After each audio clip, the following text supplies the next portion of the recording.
Autocuidado. Ai, que idiota, cuidar de si mesmo. Nossa, eu me cuido todos os dias. Fácil não, né? Que é difícil, convenhamos. Ter uma dieta balanceada, ir para a academia, praticar exercícios físicos, estudar tudo que você tem que estudar para sua faculdade.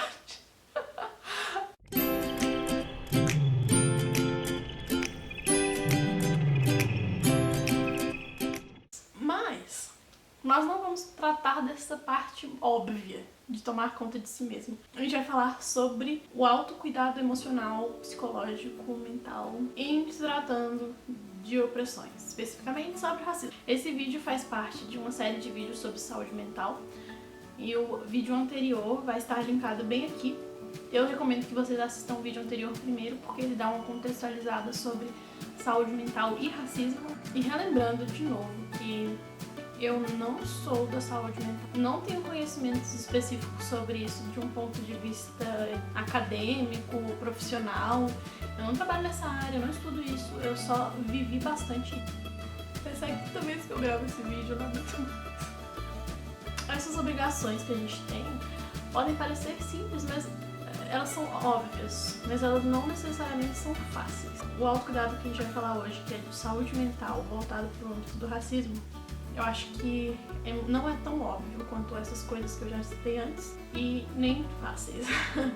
Mas eu acho que elas têm uma urgência muito grande de serem faladas. A população negra em geral passa por muitas situações absurdas e violentas no dia a dia. Como lidar com essas angústias, essas tristezas, essas raivas, esses rancores, esses múltiplos sentimentos que podem surgir frente às situações que a gente passa todos os dias. Eu percebo que atualmente, com o crescimento do movimento cabelo natural, com a inserção de pessoas negras na universidade, em vagas de emprego, em cargos mais altos, enfim, os processos que a gente está vivendo hoje no Brasil demonstram que a gente tem se erguido, que a gente tem lutado, que a gente está aqui, que a gente tem conseguido muitos avanços e muitas conquistas, mas eu vejo poucas pessoas falarem sobre os custos psicológicos e da saúde mental para que a gente esteja nesses espaços e ocupando certas funções. Universidade Federal, com as cotas, obviamente as cotas raciais temos muito mais negros na universidade, certo? Certo.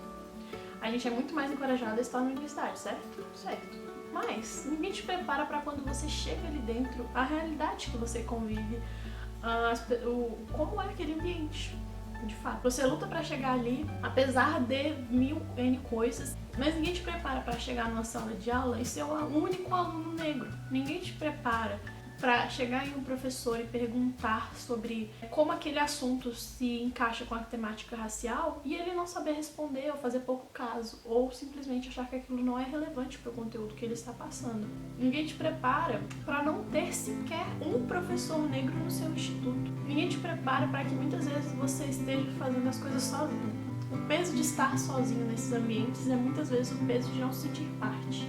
E esse não sentir parte não é simplesmente um sentimento individual, ele é reforçado pelo meio.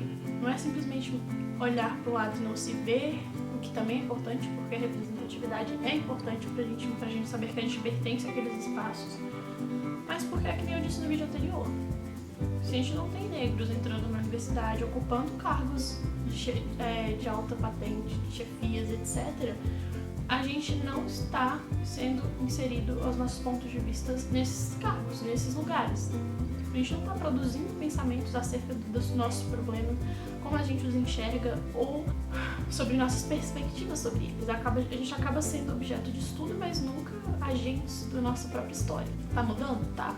Mas a gente também precisa de um sistema de suporte e de apoio e de cuidado consigo mesmos para poder lidar com essas situações que são agressivas demais. Por mais que alguém olhando de fora e que não vive essas situações possam achar que não seja, é muito dolorido. Exemplo 2.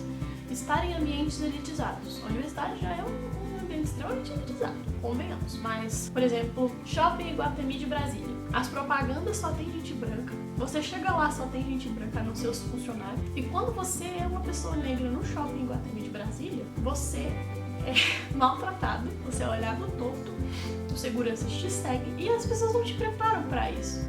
Eu não tô dizendo aqui que não é importante a gente ocupar esses espaços, vejam bem. É extremamente importante e urgente que a gente esteja na universidade, que a gente esteja no Shopping Iguatemi de Brasília, que a gente esteja nos ambientes mais elitizados e que a gente mostre que a gente faz parte, sim, que a gente vai ocupar esses espaços. Mas a gente também tem que falar sobre os custos que eles trazem, porque a gente não pode simplesmente jogar pro tapete e achar que essas coisas vão se resolver sozinhas. Porque assumir o cabelo natural, eu acho que é o mais óbvio que a gente vê falando sobre, porque é o que tá mais em alta, mas muitas vezes a gente incentiva as meninas a terem um cabelo natural, quer que todo mundo tenha um cabelo natural e é ótimo, porque a gente sabe o que é bom, que é maravilhoso, mas ninguém fala sobre como é difícil você ter um cabelo natural pra conseguir um emprego, querida. Numa entrevista de emprego todo mundo fala, mas você vai escovar o seu cabelo pra você conseguir um emprego, pra você quer andar na rua. Muitas vezes você vai ouvir comentários, cochichos, risadas. Isso faz com que muitas vezes a gente não compreenda o lado das meninas que alisam o cabelo também, sabe? Que eu acho que é muito importante. E aí a gente tem contrapontos, como por exemplo, um texto que eu tava lendo recentemente, é aquele Geração Tombamento, certo? Que a menina falava sobre como a geração tombamento de pessoas negras está criando um novo padrão estético e que é tão excludente quanto os outros. Gente, vamos olhar a realidade. Fora do perfil do Facebook, das fotos do Instagram, vamos? Tá na hora. Porque a gente pode estar até ocupando esses espaços, etc. Mas ainda tem muito nega apanhando da polícia, morrendo na mão da polícia, sendo motivo de chacota. A nossa população é muito estigmatizada.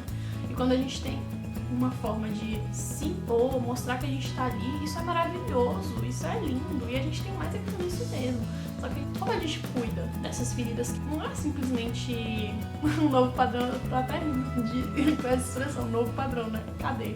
É o novo padrão no Shopping Iguatemi, na Universidade Federal, nas lojas elitizadas do shopping. Cadê esse novo padrão quando o segurança me segue na loja porque acha que eu tô roubando?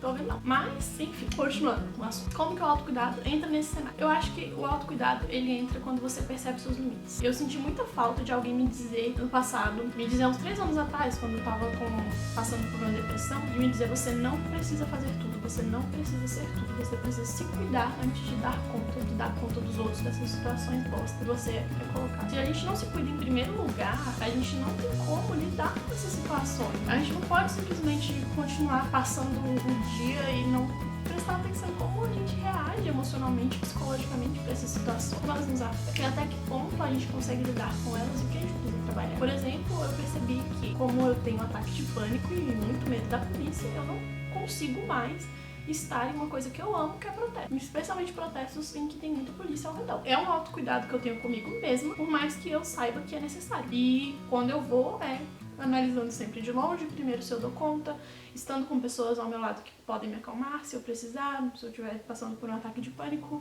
ou enfim, tomando medidas para que esse seja um espaço seguro para mim. Olhar para as situações do nosso dia a dia e ver como nós reagimos emocionalmente a elas é muito importante para que a gente possa estabelecer ferramentas de autocuidado, para que a gente possa compartilhar isso com outras pessoas que passam pelas mesmas coisas que a gente, porque é importante a gente saber que a gente não tá sozinho, sabe? Que a gente não precisa dar conta de tudo sozinho também. Acho que eu queria muito que alguém tivesse dado pra mim e falado, calma, tá tudo bem, vai ficar tudo bem. Procure pessoas que te compreendam, que vão levar em consideração as coisas que você passa, sabe? Não simplesmente julgar elas como triviais ou como irrelevantes. Vamos mostrar que a gente pertence sim, e que a gente não só pertence, mas que a gente vai se reunir os que pertencem, e que a gente vai conversar sobre como é difícil pertencer. E que é somente através desse diálogo, não só com os outros iguais a nós, mas também com a gente mesmo, que a gente vai conseguir alavancar esses espaços e tornar essa ocupação melhor ainda e maior ainda. Porque não adianta nada a gente simplesmente chegar armado até os dentes, ou estar defensivo o tempo todo, ou estar cansado de lidar com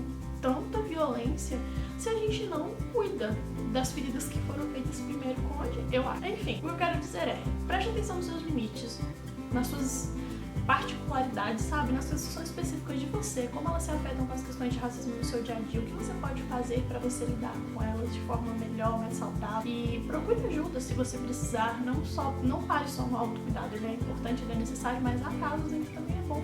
Um psicólogo, um psiquiatra, não há nada de errado ou de vergonhoso você precisar de um psicólogo ou de um psiquiatra, e na verdade pode ajudar muito. Então vamos nos cuidar, vamos cuidar uns dos outros. Eu acho que o afeto é muito importante pra gente poder sobreviver com essas questões. E em primeiro lugar, afeto. consigo mesmo e com os outros. Enfim, esse é o vídeo sobre autocuidado. Eu espero muito, muito mesmo que vocês tenham gostado. Eu demorei muito pra gravar ele, eu acho que eu gravei 5 vezes. Porque eu tava muito insegura e porque é um assunto que é bastante delicado pra mim, mas eu espero que eu tenha feito jus. Comentem aqui embaixo sobre as experiências de vocês, sobre como vocês lidam com elas, sabe? Se apoiem, se ajudem. Comentem aqui embaixo se vocês gostariam que eu me aprofundasse em alguma das coisas que eu falei aqui. E, enfim, cuidem-se. Um beijo. Até o próximo vídeo.